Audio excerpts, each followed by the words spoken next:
দর্শক, এটি মুক্তি সংগ্রাম জাদুঘর জামালপুর সদর উপজেলার কাপাসাটিয়া গ্রামে অবস্থিত। যে ঘরটি দেখতে পাচ্ছেন এটাকে সবাই গান্ধী আশ্রম নামেই চিনে। চলুন ভিতরে গিয়ে দেখি কী অবস্থা।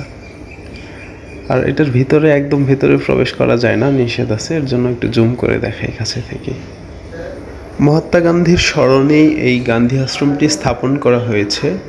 এখানে যারা আসতে চান এটার সঠিক লোকেশনটা আমি যদি একটু বলি, আপনারা যারা জামালপুর থেকে যাবেন, জামালপুর থেকে যেতে হলে আপনাকে প্রথমে গেট পার যেতে হবে। এখান থেকে সিএনজি অথবা অটো যোগে হাজিপুর বাজারে যেতে হবে। হাজিপুর বাজার থেকে আপনি যে কোনো একটা অটো রিক্সা নিয়ে নেবেন অথবা অটো চলে ওদিক দিয়ে, অটো থেকে অটো নিয়ে আপনি কাপাসাটিয়া গ্রামে চলে গেলেই এটা পেয়ে যাবেন। এখানে অনেক পুরাতন স্মৃতি আছে, স্বাধীনতা যুদ্ধের ইতিহাস আছে অনেক। আপনারা দেখতেই পাচ্ছেন যে যে আগের যে হাল যে স্রোত ছিল ওইভাবে রাখা আছে।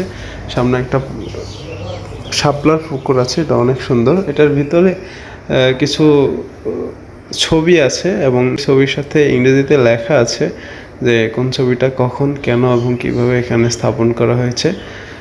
তো যারা আসলে এটা দেখতে চান, যারা দেখতে পছন্দ করেন, তারা অবশ্যই আসবেন।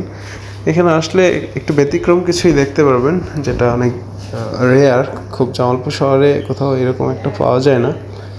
তো সবারই আমন্ত্রণ রইল এখানে আসার জন্য। ভালো থাকবেন সবাই।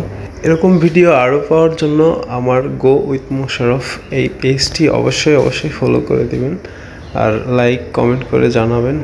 কারো যদি কোনো জিজ্ঞাসা থাকে অবশ্যই কমেন্টে জানাবেন, আমি উত্তর দেওয়ার চেষ্টা করব। ধন্যবাদ সবাইকে।